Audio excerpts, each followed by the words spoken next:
प्यारे विद्यार्थियों, आप सभी को मेरा नमस्कार। मैं प्रकाश अठिया स्वागत करता हूं आपके अपने YouTube channel JP sir maths गुरु में। प्रिय विद्यार्थियों, कक्षा 10वीं का लगातार हमारा सिलेबस चल रहा है, जिसमें हम पहुंचे हैं प्रश्नावली 3.2। आज हम बात करेंगे प्रश्नावली 3.2 के प्रश्न क्रमांक तीसरे की। इसके पहले प्रश्नावली 3.1 और 3.2 के जो पहले और दूसरा क्वेश्चन था वो मैंने आपको बहुत अच्छे तरीके से यहाँ पर प्रतिस्थापन विधि के द्वारा हल करके बताया है। और अब हम पहुंचे हैं प्रश्न क्रमांक तीसरे पर। बेटा, यहाँ पर प्रश्न क्रमांक तीसरे में कुल मिला के 6 क्वेश्चन हैं, लेकिन यदि आपने ये 2 क्वेश्चन बहुत अच्छे से समझ लिए तो आगे के जो 4 क्वेश्चन हैं उनको आपको करने में कोई भी परेशानी नहीं होने वाली है। तो आइए हम चलते हैं प्रश्नावली 3.2 की ओर, जहां पर लिखा हुआ है निम्न समस्याओं में रेखिक समीकरण बनाइए और उनको प्रतिस्थापन विधि के द्वारा हल कीजिए। ठीक है ना।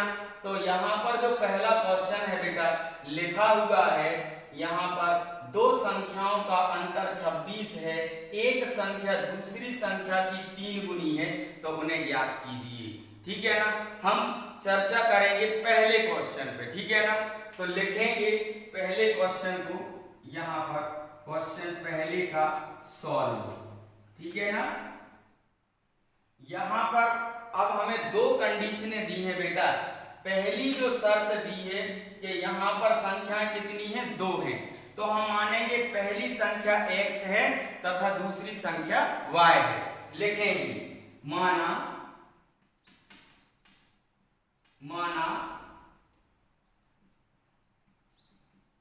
पहली संख्या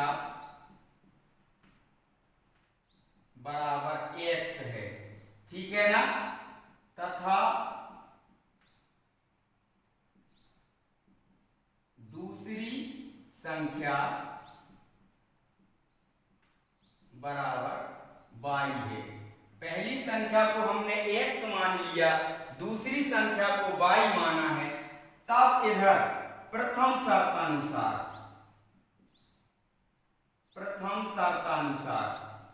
पहली शर्त में क्या बताया गया है बेटा? पहली शर्त में यह कहा गया है कि 2 संख्याओं का अंतर मतलब होता है घटाना और योग मतलब होता है जोड़ना। तो यहाँ पर बात चल रही घटाने की। ठीक है ना। 2 संख्याओं का अंतर मतलब पहली संख्या x है, दूसरी संख्या y है, इनका जो अंतर है अर्थात घटाना वो कितना है, 26 है। इसको लिखेंगे बेटा हम इक्वेशन नंबर फर्स्ट, समीकरण नंबर पहला। ठीक है ना। ये हो गया। उसके बाद जो द्वितीय शर्त दी है सेकंड शर्त अनुसार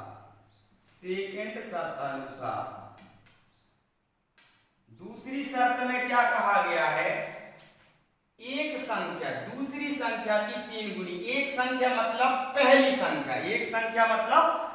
संख्या की बात हो रही है। ठीक है ना। तो एक संख्या दूसरी संख्या की 3 गुनी है, मतलब पहली जो संख्या है x जो है वो दूसरी संख्या अर्थात y का कैसा है बेटा, 3 गुना है। ठीक है ना। ये बात आपको समझ में आ गई होगी। मतलब एक संख्या दूसरी संख्या की 3 गुना है, मतलब x जो है वो y का 3 गुना है। इसको लिखेंगे इक्वेशन नंबर सेकंड। अब यहाँ पर कुछ नहीं करना आपको, समीकरण 2 में जो यहाँ पर x का मान दिया हुआ है वो समीकरण 1 में रख दो। ठीक है ना। हम लिखेंगे समीकरण 1 में समीकरण 2 से x का मान रखने पर x का मान रखेंगे। x बराबर क्या दिया बेटा, 3y। इधर रख देंगे समीकरण 1 में x की जगह 3y रखेंगे। लिखते हैं हम समीकरण पहला, x minus y is equal to में दिया है 26। x के स्थान पे हमें क्या रखना है, 3y। इधर रखेंगे 3y माइनस y इक्वल में दिया है 26। अब बेटा 3y में से एक y को जब हम घटाएंगे तो यहाँ जो हमारा बचेगा, यहाँ पर हमारा 2y बचेगा। कितना बचेगा? 2y इक्वल में 26। तो यहाँ पर जो हमारा y का वैल्यू निकल के आएगा y इक्वल 26/2। इसको हम कट कर देंगे तो जो y का मान निकल के आएगा बेटा, y का मान यहाँ पर हमारा जो निकल के आया है y इक्वल आ जाएगा, कितने बार कटेगा? 2 से ये 13 बार कटेगा बेटा, ठीक है ना। तो y का मान इधर 13 आ गया, ठीक है ना, 13 आ गया। अब जो हमारा y का मान आया है वो मान हम समीकरण 2 में रख देंगे, ठीक है ना। लिखेंगे y का मान समीकरण 2 में रखने पर रखेंगे बेटा समीकरण 2 में। समीकरण 2 दिया है x इक्वल टू 3y, ये दिया ना हमें समीकरण 2। यहां पर हम y का मान क्या रखेंगे? ये जो हमारा 13 निकल के आया है तो लिखेंगे x इक्वल टू 3 इंटू 13। अब हम क्या करेंगे? 13 का 3 में गुणा कर देंगे या 3 का 13 में गुणा कर देंगे, ठीक है ना। तो x का जो मान निकल के आएगा वो आ जाएगा 39, ठीक है ना। 13 किया 39, 39 आ गया। तो बेटा पहली संख्या हमने मानी थी x का मान 39 आया है। दूसरी संख्या हमने y मानी थी, y का मान 13 आया है। अतः पहली संख्या x बराबर 39 है एवं दूसरी संख्या y बराबर 13 है, ठीक है ना। ये हमारी दोनों संख्याएं निकल के आ गई। लिखा है पहली जो संख्या है दूसरी संख्या की 3 गुनी है, दिया है तो 13 किया 39, ये 3 गुनी भी है बेटा। और उसके बाद अगर हम 39 में से 13 को घटाएंगे तो हमारा 26 बचेगा, मतलब इनका अंतर भी हमारा सही आ रहा है।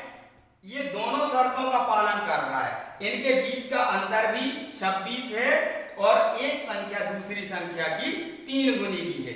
इस प्रकार से बेटा हमने पहली और दूसरी संख्या को प्रतिस्थापन विधि के द्वारा बहुत अच्छे तरीके से यहाँ पर निकाला है। अब हम चर्चा करेंगे बेटा दूसरे क्वेश्चन की। लिखा है दो संपूरक कोणों में बड़ा कोण छोटे कोण से 18 डिग्री अधिक है तो उन्हें ज्ञात कीजिए।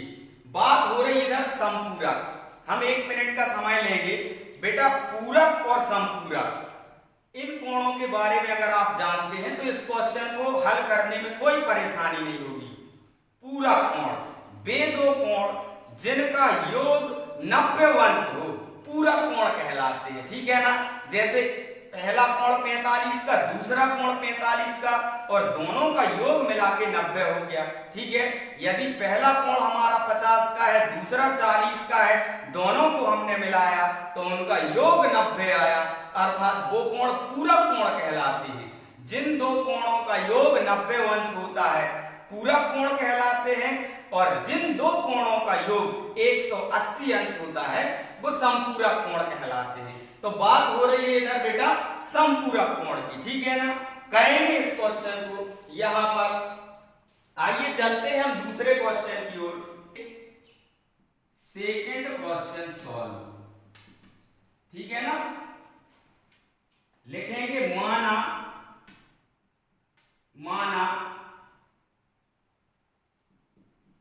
छोटा कोण बराबर x डिग्री का है, ठीक है ना, तथा बड़ा कोण बराबर y डिग्री का है, ठीक है ना बेटा। छोटे कोण को हमने x डिग्री माना और कोण को y डिग्री माना, ठीक है ना। अब यहां पर हमें क्या करना है बेटा, पहली शर्त प्रथम शर्तानुसार, पहली शर्त में क्या कहा गया है कि दो समपूरक कोण, मतलब समपूरक कोण है तो दोनों का जो योग होगा बेटा x + y = होगा 180, 180 होगा। दो कोणों का योग 180 होगा, तब हम उन्हें समपूरक कोण कह सकते हैं, ठीक है ना। अब बात करेंगे हम सेकंड शर्त की, द्वितीय शर्तानुसार, द्वितीय शर्तानुसार, द्वितीय शर्तानुसार मतलब भैया बड़ा कोण जो है ना छोटे कोण से 18 डिग्री अधिक है। बड़ा कोण क्या माना भाई हमने, y माना, तो y जो है बेटा वो छोटे कोण अर्थात x से कितना ज्यादा है, 18 डिग्री अधिक है। बात आ रही है समझ में, यहां नहीं आपको लिखना है, मतलब y जो है वो छोटे कोण अर्थात x से 18 डिग्री अधिक है, ठीक है ना। ये मिला बेटा हमें सेकंड इक्वेशन, ठीक है ना। अब हम क्या करेंगे, y का जो मान आया है बेटा x + 18, ये समीकरण 1 में रख देंगे, लिखेंगे y का मान समीकरण 1 में रखने पर, रखेंगे बेटा समीकरण 1 में। दिया है समीकरण 1 x + y = 180, ठीक है ना। इधर हमें x के स्थान पे क्या रखना है, x + 80 रखेंगे। अच्छा y के स्थान पे x + 80 और = 180। ये चीज आपको समझ में आ गई होगी बेटा। अब x और x को हम क्या करेंगे, जोड़ देंगे।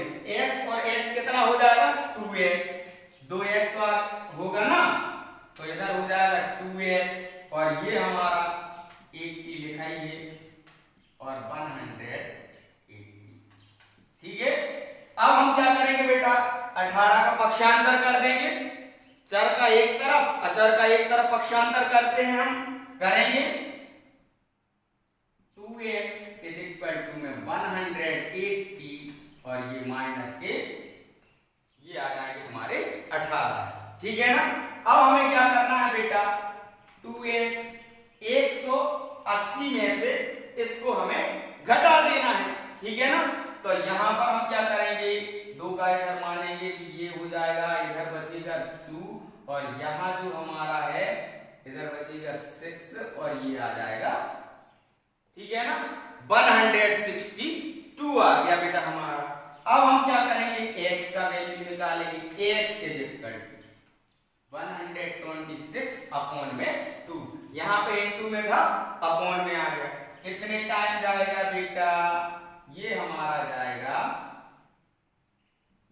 ये जाएगा 8 टाइम और ये 1 टाइम, मतलब 81 आ गया। कितने बार कटेगा, 81 बार कट जाएगा, ठीक है ना बेटा। यहां पर हमें x का मान पता चल गया, ठीक है ना।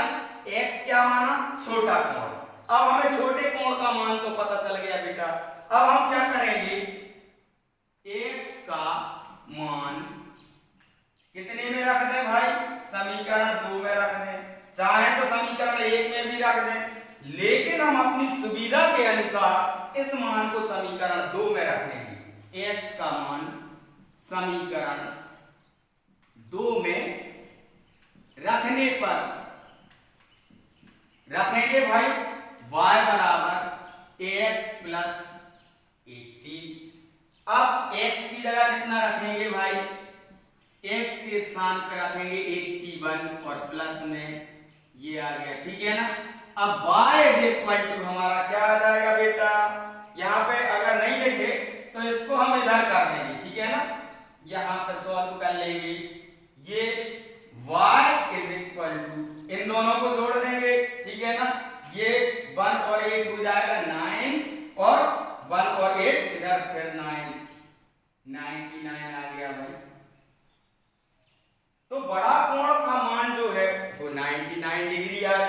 छोटा कोण 81 आ गया। अगर हम इन दोनों को जोड़ देंगे बेटा 81 और 99 को, तो दोनों का योग 180 होगा। ठीक है ना, क्योंकि दोनों कोण कैसे हैं, समपूरक हैं। अभी हमने समपूरक की डेफिनेशन बताई आपको। अब यहां पर अगर हम देखें कि जो बड़ा कोण है वो छोटे कोण से कितना अधिक है, कितना अधिक है, 18 डिग्री अधिक है। ठीक है ना, तो ये दोनों शर्तों को यहां पर फॉलो कर रहा है। अतः हम लिख देंगे, अतः छोटा कोण x बराबर कितना आया, 81 डिग्री। ठीक है ना, तथा बड़ा कोण y बराबर 99 डिग्री आ गया। ठीक है, इस प्रकार से बेटा हमने ये प्रश्नावली 3.2 के ये दो क्वेश्चन बहुत अच्छे तरीके से आपको समझाने का प्रयास किया है। इसके बाद बेटा लगभग 2 क्वेश्चन और मैं आपको बताऊंगा जो इंपॉर्टेंट हैं। बाकी के क्वेश्चन थोड़ा सा इंपॉर्टेंट नहीं है, लेकिन ये क्वेश्चन परीक्षा की दृष्टि से बहुत ही महत्वपूर्ण है और वार्षिक परीक्षा में ये अनेक बार पूछे गए हैं। तो ये 2 क्वेश्चन बेटा मैंने आपको यहाँ पर प्रतिस्थापन विधि, रिप्लेसमेंट मेथड के द्वारा आपको यहाँ पर बहुत अच्छे तरीके से बताने का प्रयास किया है। वीडियो कैसा लगा कमेंट बॉक्स में जरूर बताएं, और यदि अभी तक आपने मेरा चैनल जेपी सर मैथ्स गुरु सब्सक्राइब नहीं किया है तो गणित से संबंधित वीडियो प्राप्त करने के लिए मेरे चैनल के साथ अवश्य जुड़ें। अभी सब्सक्राइब करें जेपी सर मैथ्स गुरु।